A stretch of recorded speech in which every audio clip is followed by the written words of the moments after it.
presidente dos Estados Unidos, Donald Trump, discursa hoje no Clube Econômico de Nova York. Vamos para lá então com a Mariana Jangiacomo. Mariana, como que está a expectativa para esse discurso do Trump?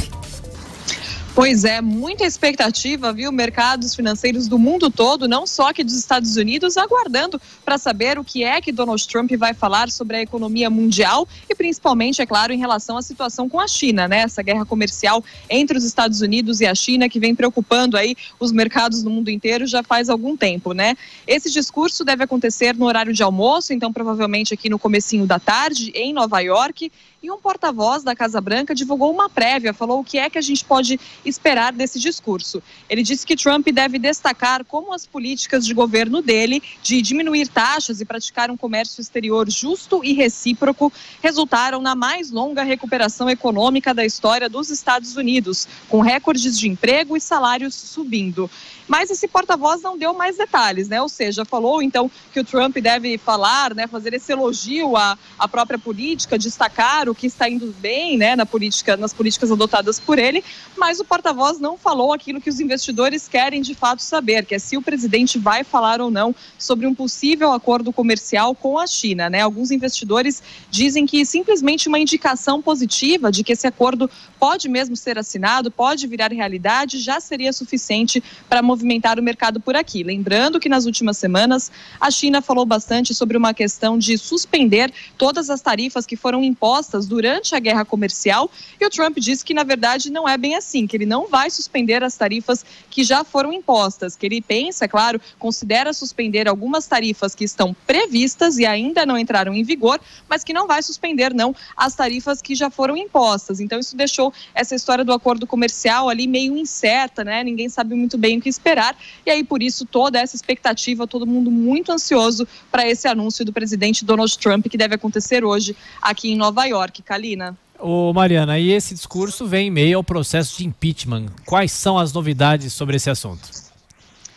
Tiago, amanhã começam as audiências públicas do inquérito de impeachment. Essas audiências vão ser televisionadas. Isso está causando uma certa comoção aqui nos Estados Unidos, porque já faz 20 anos, né, desde a última vez em que o pessoal aqui, em que os cidadãos dos Estados Unidos viram um processo de impeachment. No caso, foi o processo de impeachment do democrata Bill Clinton, que acabou sendo inocentado pelo Senado na última etapa então desse processo, né? Amanhã prestam depoimento nesse inquérito de impeachment George Kent e William Taylor, dois diplomatas que já prestaram depoimento antes em audiências a portas fechadas. Enquanto isso, né, antes desse começo das audiências públicas, a Câmara dos Deputados vem liberando transcrições dessas audiências feitas a portas fechadas e ontem também os republicanos que vieram acompanhando, que acompanharam todas essas audiências, também divulgaram um relatório aos advogados do partido, dizendo que até agora todas essas audiências, esses testemunhos, enfim, indicam que não há razão para um impeachment, né?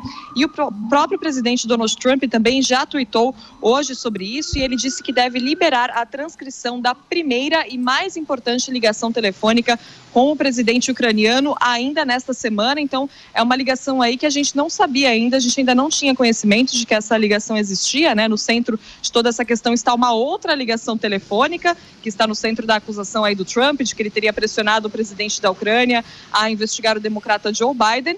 Mas o Trump diz agora que vai liberar a transcrição de uma segunda ligação, né? Então, a gente fica aí também no aguardo para saber como é que vai ser isso, qual vai ser o impacto dessa divulgação, Thiago.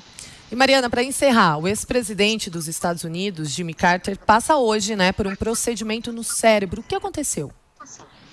Kalina, ele já está hospitalizado, na verdade, em Atlanta. Ele caiu na casa dele. O Jimmy Carter tem 95 anos e aí, por isso, ele deve passar por um procedimento para aliviar a pressão no cérebro por causa de um sangramento aí decorrente dessa queda, né, que ele sofreu na casa dele.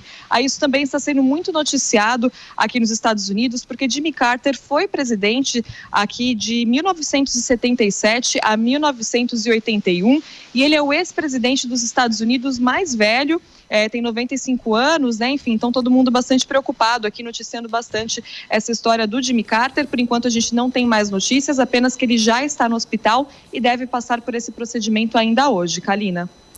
Mariana Jangiacomo, microfone Jovem Pan em Nova York, que volta ao longo da nossa programação.